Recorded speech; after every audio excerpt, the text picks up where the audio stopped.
Ayan, so isang makulimlim na hapon po sa inyong lahat. Hapon ng Sabado, ngayon ay July 11 at ako po sa kasalukuyan ay nagda-drive. Nandito ako sa bandang Carmona, Cavite.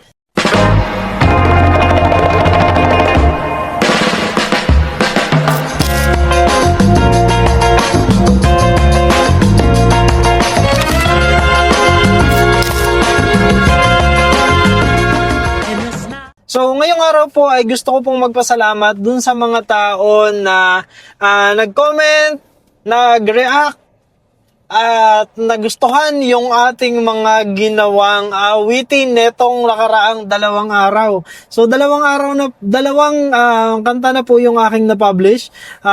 Bilang yan po ay ating sariling komposisyon. Sariling komposisyon in a sense na yung lyrics po ng 2 kantang yon ay aking ginawa at inilapat sa isang AI application which is Suno. Kung familiar po kayo mga kababayan doon sa AI application na yon, kung saan ilalagay po ninyo yung inyong lyrics at pwede kayong mag-create ng kanta sa pamamagitan ng AI kung anong style ang gusto ninyong ma-achieve doon sa kanta. Kaya yan po ay parang sariling composition din po dahil ang lyrics, ang pinakamahalaga ay dapat ikaw mismo ang gumawa noong lyrics na yon. Kaya naman maraming salamat po dun sa mga tao na naka-appreciate nung ating mga ginawang kanta na 2 na sa ngayon.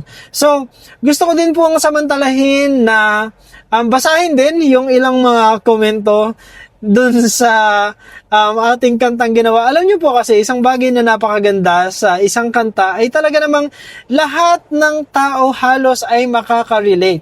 Makaka-relate in a sense na pwede mo itong i-relate sa sarili mo kung naranasan mo ang sinasabi dun sa lyrics o dun sa kanta, or pwede mo rin namang i-relate yung mga pangyayari sa ibang tao kagaya ng nangyari sa iyong mga idolo. So, meron bang inspirasyon ang kanta? Definitely. Kasi mahirap pong gumawa ng isang kanta na walang inspirasyon. Yan po ay yung tinatawag po nila na may hugot ang bawat kanta, kasi hindi ka po makakagawa ng isang kanta nang walang inspirasyon. So, kumbaga, meron po yung pinanggalingan, merong mga pangyayari sa sarili, pangyayari sa mga kaibigan na malapit sa iyo, pangyayari sa mga kakilala mo, o yung mga malalapit na tao sa iyo. So, yun po yun. Kaya kung sasabihin or kung tatanungin ninyo po kung may hugot pa yung kanta, yes, may hugot po ang lahat ng kanta para sa akin.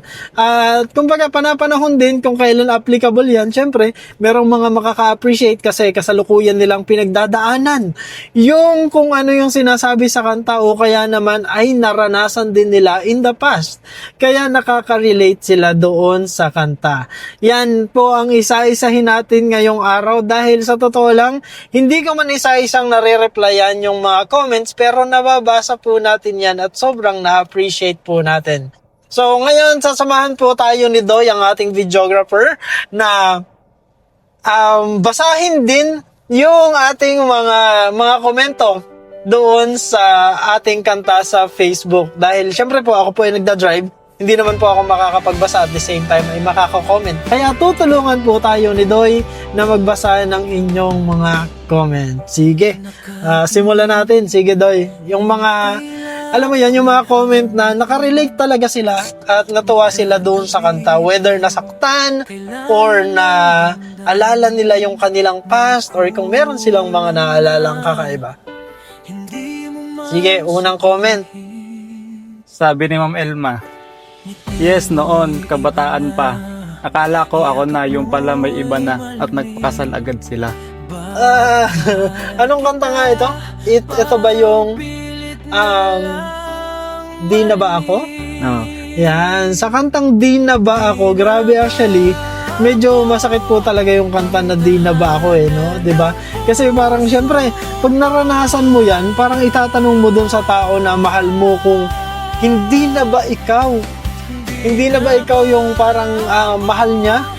Sobrang sakit nun kasi syempre, ibig sabihin, meron kang nararamdaman ng doubt na kung mahal ka pa ba niya. So, nakarelate si Ma'am Elma, ang sabi niya ay Yes, kasi ang tanong natin dun sa ating Facebook post ay kung minsan ba sa buhay mo nasabi mo na to sa iyong mahal or dun sa taong minahal mo. So sabi ni Ma'am Elma, yes, nakarelate daw siya dun sa dati. Ano ang sabi ulit ni Ma'am? Yes, noong kabataan pa. Akala ko ako na. Yung pala may iba na at nagpakasal agad sila. Grabe. Grabe ang sakit naman nung part na yan. Pero sa tingin ko naman dahil sabi ni Ma'am Elma ay nung kabataan pa, so for sure, naka-move on na si Ma'am Elma. So, pero grabe yan kung nung kabataan mo ay naranasan mo yan. And I think most of us naman naranasan na rin yan. Kaya pagdating ng panahon, parang reminiscing, alalahanin yung mga panahon na yon. Minsan, ngingiti ka na lang. Minsan, itatawa mo na lang. Pero, kumbaga, napakasarap pa rin alalahanin nung mga nakaraan, di ba? So, okay, so another comment. Sabi ni Ma'am Grace, Okay? oo, minahal kita pero hindi mo ako pinaglaban. Choice lang. Grabe. Minahal pero hindi pinaglaban. Ouch. Grabe yan. Pero alam niyo po kasi minsan, may mga nangyayari talaga sa dalawang nagmamahalan, na kumbaga, sometimes kahit mahal nila yung isa't isa, pag panahon na kailangan na lumaban, merong hindi nakakalaban. So, merong nagkukulang siguro or merong hindi naiparamdam ng todo yung kanyang pagmamahal. So, yan, si Ma'am Elma, pero mukhang yan ay in the past na rin siguro, Kaya, do masakit kasi nangyari, pero definitely merong lesson na natutunan. Sige, another comment.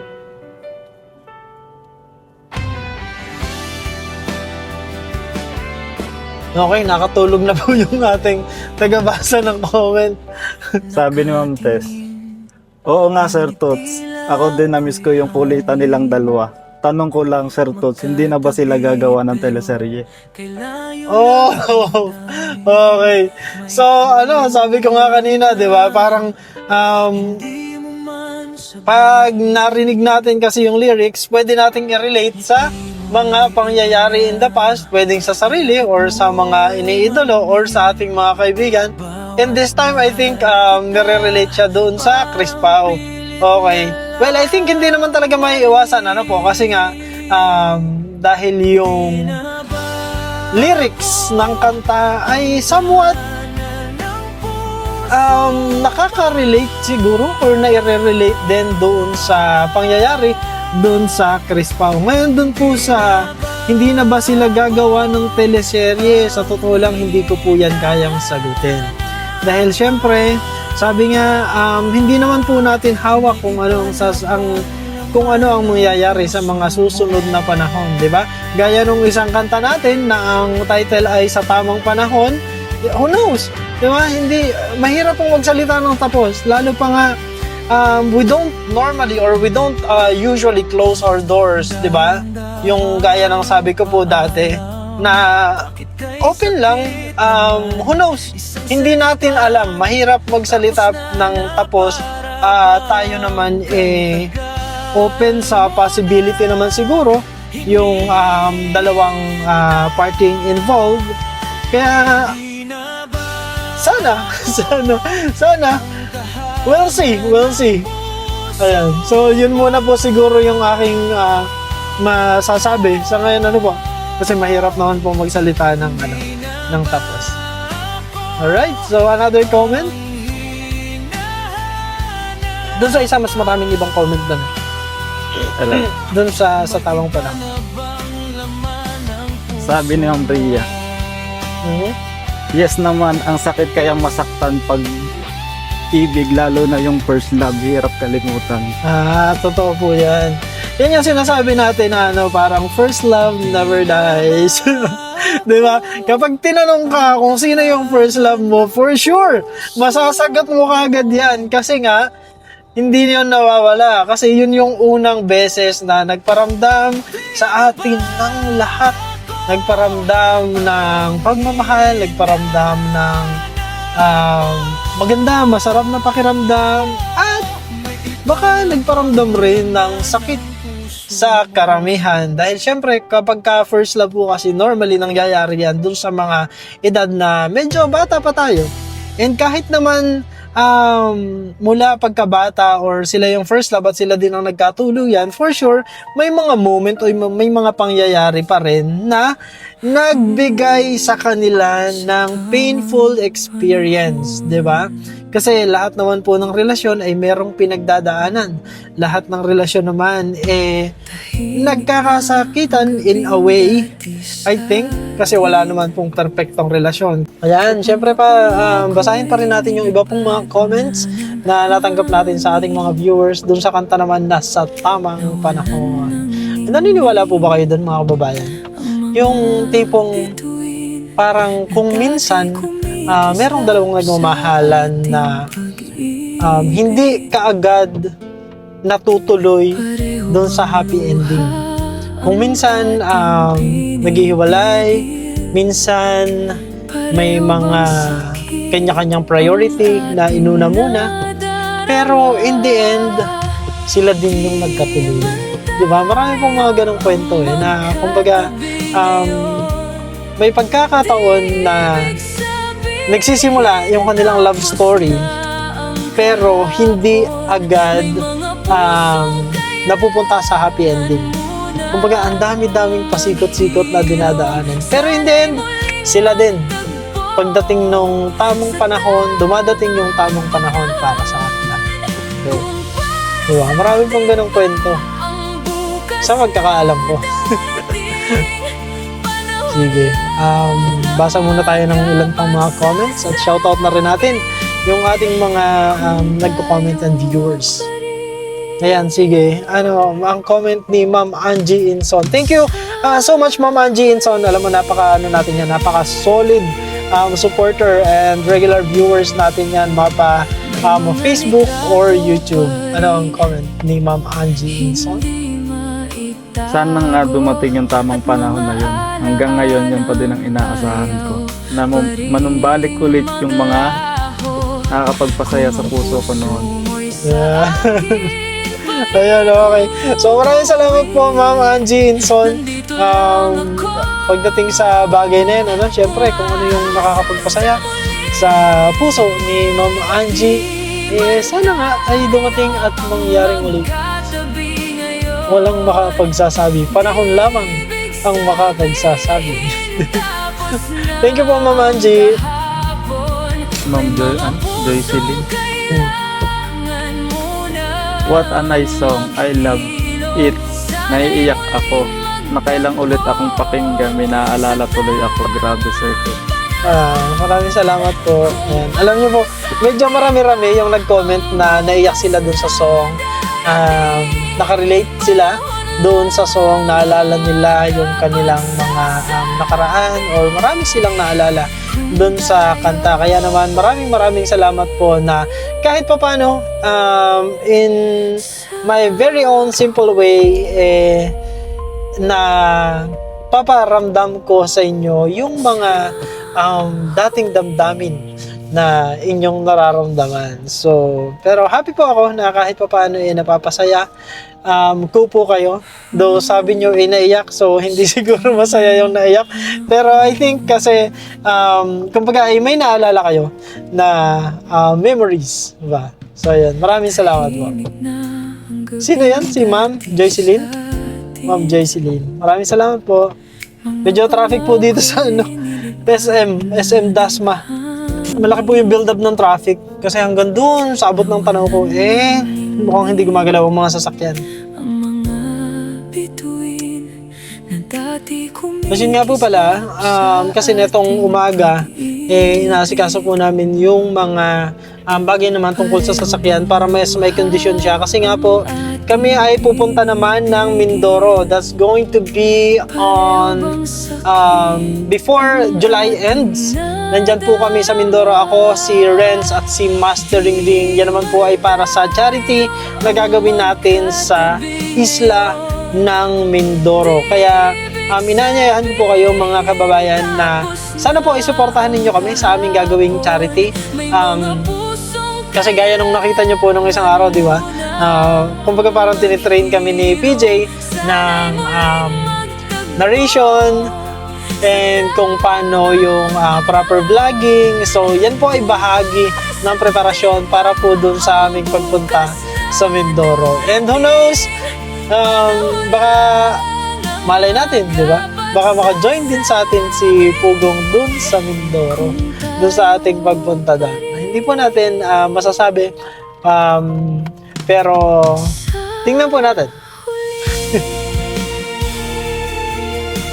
Ayun po mga kababayan, so nandito na po kami sa SM City, Dasmariñas, Cavite! Hello po sa ating mga subscribers at mga viewers na mula sa Dasmariñas at sa Cavite. Ayan, so actually nandito po kami ngayon kasi nga kailangan natin mapuntahan yung isang scholar para makumusta din po natin. Medyo madalas din ako nakapunta dito sa SM City Dasmariñas nung mga nakaraang panahon dahil yung pinsan ko po at yung isang kapatid ni mama, yung tito ko ay dito nakatira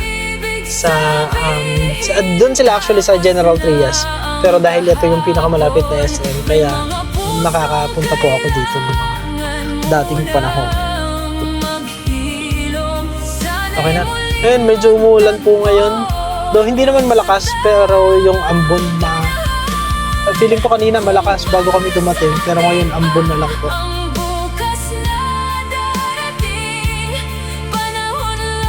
Ang ating mga riders na nagpapahinga dahil nga maulan. Saludo sa ating mga riders. Grabe, napakalaking tulong yan. Lalo pa nung panahon po ng COVID. Grabe yung dependency natin dun sa mga riders. Kasi ang daming mga bagay na kailangan nating gawin na sila ang gumagawa para sa atin. Kaya saludo po sa ating mga riders.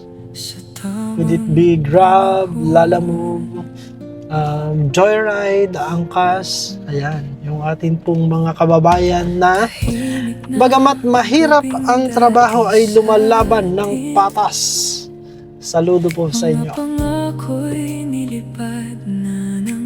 Ayan po mga kababayan, so nandito pa rin po kami sa SM City Dasmariñas at talagang traffic pa rin. Pero alam ko na kahit papaano po siguro nalibang na din kayo. Habang nililibang ko din yung sarili ko, nililibang namin yung sarili namin sa napakahabang traffic. Pero baka nasusobrahan na po yung aking kadaldalan. Kaya naman titigilan ko na po ito ngayon. Pero ganun pa man, gusto pong magpasalamat sa inyong lahat mga kababayan sa inyong walang sawang pagsuporta.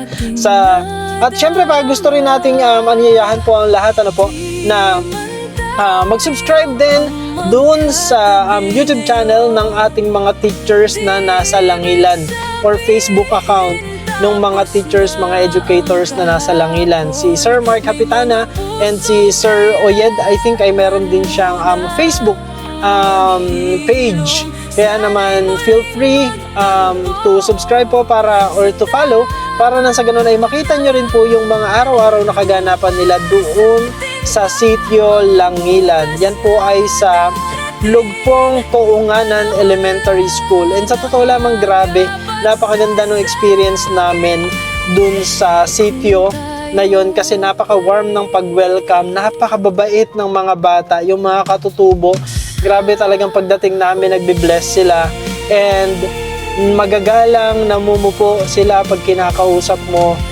Tapos disiplinado kasi dun sa daily po nila, yung flag ceremony, talagang makikita mo na behave yung mga bata. Nakakatuwa po. And even yung mga mamamayan, yung mga magulang. Ayan, ganun din po dun sa mga datu ng tribo na talaga namang pinuntahan pa ang team dun sa kung saan kami tumutuloy, dun po sa quarter ng mga teacher, at nagbigay ng kani-kanilang mga alay pa tawag doon, nagbigay po ng kani-kanilang mga nakakayanan na kagaya po ng pagbibigay nila ng chicken para dun sa aming lunch or dinner. So sobrang nakakatuwa po, nakakataba ng puso yung kanilang pagtanggap. At nakakatuwa din kasi tuloy-tuloy yung mga proyekto ni Sir Mark Kapitana at ng the rest of the educators, kagaya ng pagpapatuloy ng pagpapagawa po nila ng school, no? So mas okay na ngayon kasi natuloy na yung side na dati may blackboard and may open, ngayon ay closed na siya, kaya kumbaga ay natapos na. And abangan din po ninyo kasi nga ililipat, merong plano na ilipat yung karamihan ng bahay at ganun din ng paaralan dun sa kabilang area para nang sa ganun ay ma-recognize na sila at magkaroon sila ng sariling school ID.